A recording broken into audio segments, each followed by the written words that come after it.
I was doing some racing while I was over there. And I already had taught before. I used to teach music. I used to teach guitar. I did that since I was like 14. And so, moving over to start teaching over here was very natural for me. I actually took my first lesson with Bob Bondurant when I was 14 years old. Oh, So wow.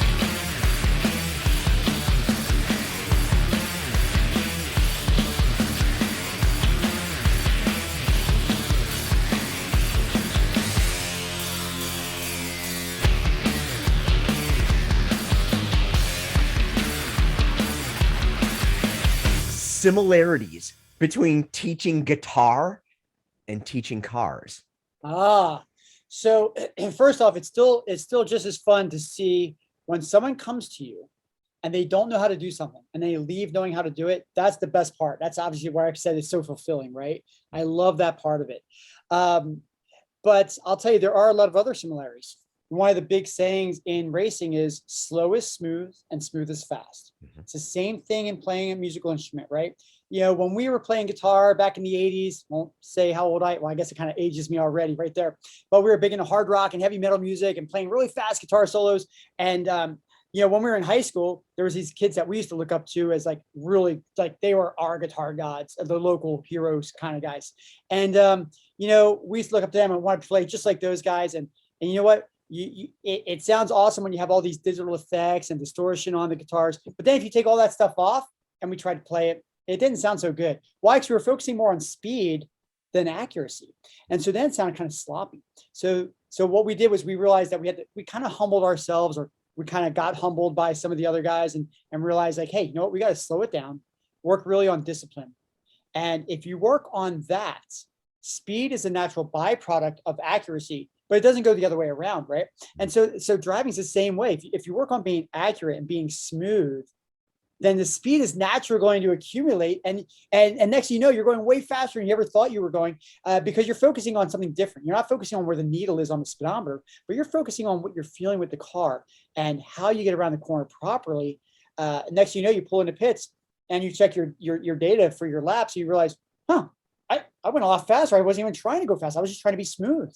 And that's really one of the key components to this. Going between teaching guitar and teaching how to drive a car. Is all that part there is so similar. So yeah, it really is. I think it goes across so many different disciplines, whether it's playing a musical instrument, playing golf, like you said, or bowling, or driving, or flying a plane, or surfing. It's all gonna start with some very basic principles, and that's what you want to work on first before work on you being fast. Yeah. So one of the things that guys and gals at the top level always talk about is where they got their start. And so often that start is in karts. I mean, even me, right? I ran karts for a number of years. I wasn't as young as maybe I mean, nowadays, they got kids that are starting in karts 4 years old. It's insane to see that now, right? But you guys have got a great program over at the school. Tell us about that and how people can take advantage of it. Because this is it. The great thing about karts is that they're not intimidating, right? Because they're not big, giant Hellcats and Vipers. They're a lot more approachable. Absolutely. The great thing about these karts is that anybody can get in these karts and drive. And just with an 8 to 10 minute introduction and some basic information, they can start laying down some good laps on the track. Our track is different from what you would see with a lot of other tracks because, number one, it's outdoors. It's a purpose-built track with asphalt, not a highly polished concrete surface. And we use a soft rubber compound race tire instead of the really hard ones. We're looking to get performance out of the karts, and so people can really feel what these karts can truly be capable of doing. They top out around 40 to 45 miles an hour. And I'll tell you, that's when you're an inch and a half off the ground, that's pretty fast. It's for really a lot of drivers. Fast. People think, well, gosh, 45 miles an hour, I drove faster than that getting here to the track. That's not the point, is it?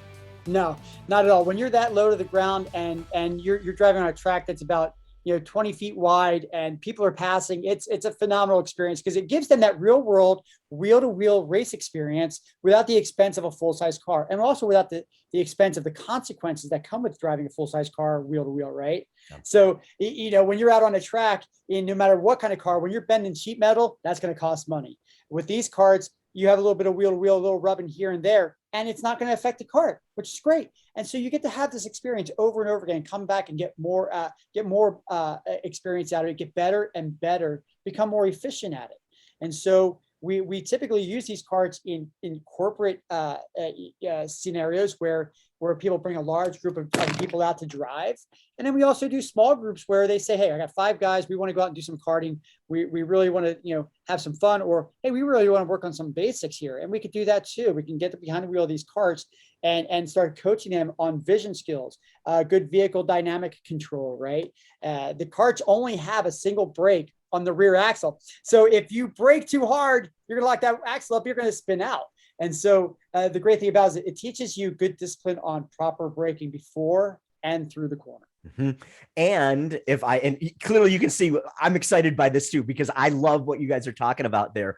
Because if you look at the best of the best these days, I mean, IndyCar, Formula One, sports car racers, even some NASCAR guys, even though they mostly turn circles, although this year's been awesome with a lot more road racing. I mean, I've really been transfixed by what they've been doing over NASCAR this year.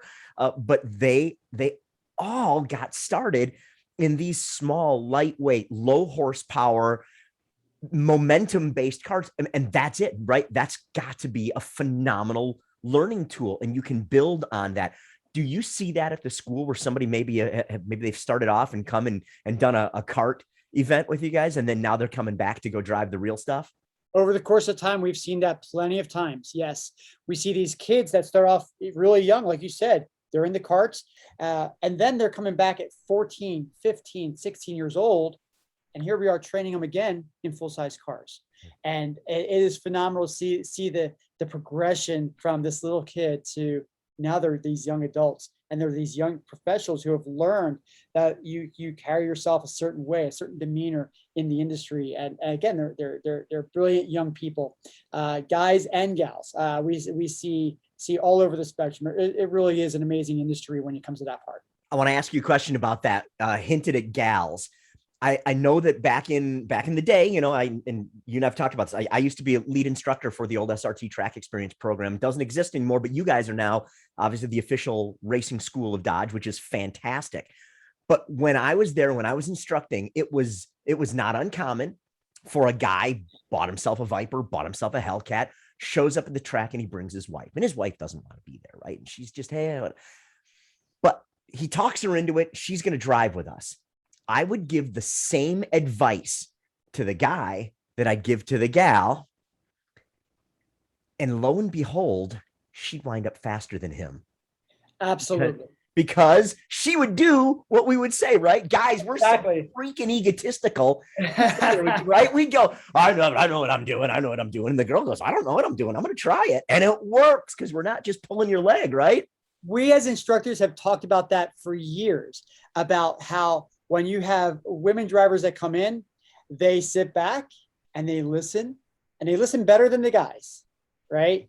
And a lot of times they wind up doing better than the male counterparts because they're better listeners sometimes.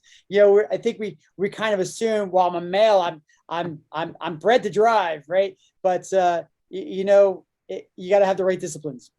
And women are typically better listeners when it comes to that. So absolutely, I agree. I've said this time and time again. The car doesn't know whether or not you have mommy parts or daddy parts. It only cares with how you drive it. Absolutely. You're so correct. And you know what? If you're a good driver and you're laying down a good foundation and applying it properly on the car is going to do magical things for you. If you're trying to flog the car, you're mashing on the brake and throwing the wheel around, the car is not going to do so well. And it doesn't matter, like you said, it doesn't matter who's driving that car. If you've got a good discipline behind the driver who's driving it, it's going to do wonderful things for you. Danny Bullock is the chief instructor at the Radford Racing School, the official racing school of Dodge and SRT. We've been talking about getting started in motorsports. We've been talking about racing karts. They've got a killer kart program. You want to take advantage of this. If you want to start in a kart, that's great. And by some chance, if you've happened to have purchased one of our SRT branded vehicles, remember you get to go do a day-long school absolutely free. It's part of the purchase of your vehicle. So look it up. I got to ask you though, Danny, it's hot in Phoenix, man. I know people say it all the time. It's a dry heat out here. 100 degrees is very bearable, especially if you're just going from the building to the car with the air conditioning going, or if you're in the shade, it's not bad. And it really is. For the other 8 months out of the year, it's just phenomenal paradise out here. But for the few months a year that gets a little bit hotter, we don't mind it. We love it. I'll tell you what, you can see his enthusiasm, and that is the kind of excitement that you get when you guys check things out over at the Radford Racing School. Danny, thanks for being with us, man. I appreciate it. Hope to get some more people in more karts and driving with you out there. I'm looking forward to it. Hey, I'm looking forward to seeing you come out here too. When are we going to see that? Hopefully soon. We need to make that happen. Legitimately, we really, really do. We're going to make a plan for it. Thank you so much for having us on.